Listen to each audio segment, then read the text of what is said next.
Hey guys, welcome back to the channel, overheadathletics.com. I'm Max Wardell, and today we're going to talk about the best 4 exercises that as a baseball player you should be doing.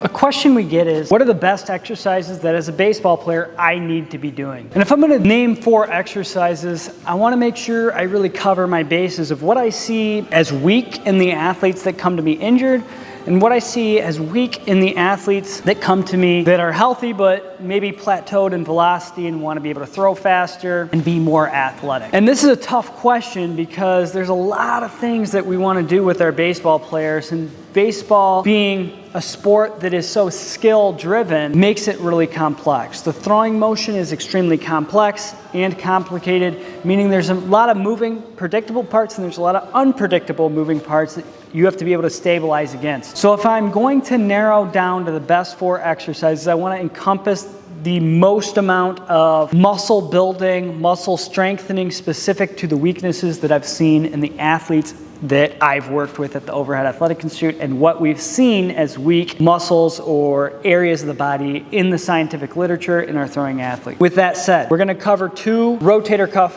based exercises, 2 shoulder exercises. They're not just going to hit the rotator cuff, but they're going to hit all the muscles that surround the shoulder that we commonly see as weak in our throwing athletes. We're going to have 2 of those to start. Then we're going to have a lower body strength building exercise. It's more of a unilateral exercise that's going to get good balance between the hamstrings, quads, glutes, and the lower extremity. On top of that, we want to have 1 rotational exercise, and I think sometimes this is the most important exercise for a lot of our athletes from a performance standpoint. So don't leave the video, stick around and check that one out.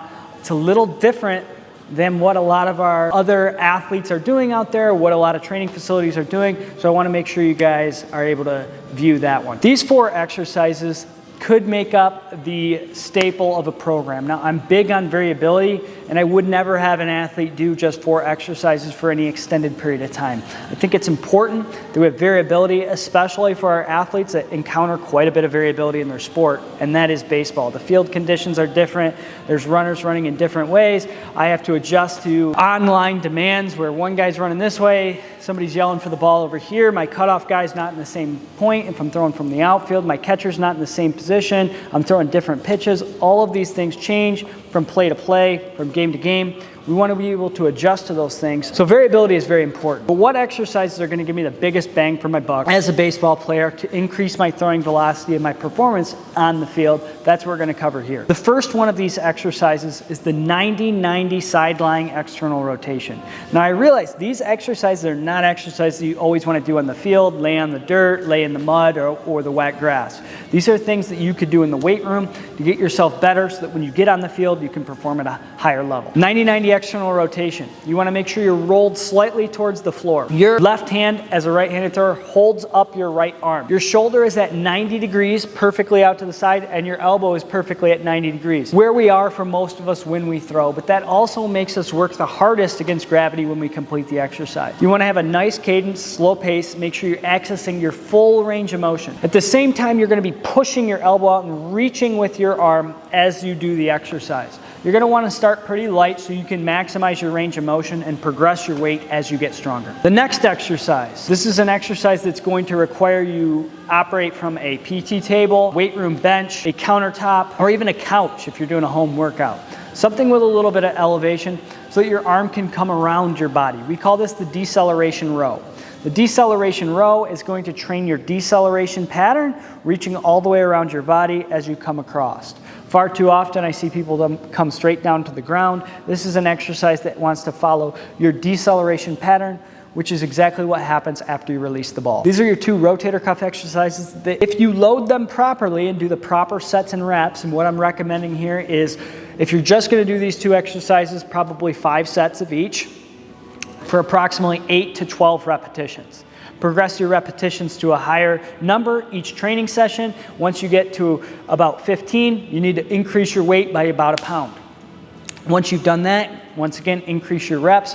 The idea being that you can build to about 8 pounds in each of these exercises. So you're moving for about 3 sets to 5 sets of 10 reps through these exercises. After you complete that, the next one is a split stance RDL with your foot elevated on a bench. Now the RDL, you can do an RDL form or you can do a split squat form. I give people variability here depending on where they're weak. If I was going to narrow it down to one, I'd probably do the split squat, but I like the RDL for my athletes that have hamstring inflexibility because I can train hamstring, flexibility, and strength simultaneously here.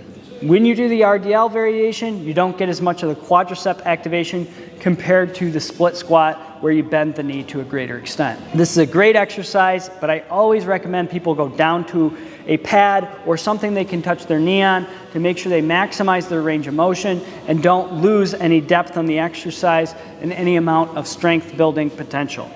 I also have athletes move relatively slow on the eccentric portion of about 4 seconds, and they move up fairly rapidly. The next exercise in this series is the rotational chop from a split stance. You could also do a lunge stance where the front knee is bent to train more of the quadricep. However, we find the split stance to work really well for our athletes because we feel that so many athletes lack hamstring extensibility and flexibility through that front leg. You're going to do the chop. The chop is exactly the rotational movement that occurs at the end of the throwing motion. With this, you want to make sure your chest is rotating, not just your arms, and your arms rotate with your chest. The chest rotation, independent of the pelvis, is what's going to increase your hip to shoulder separation, your ability to accelerate the ball over a greater distance, meaning with more rotation and therefore more rotational velocity. We do this both sides for 3 sets of 10 with 5-second holds at the end range. The 5-second holds at the end range help to develop end range strength that we can then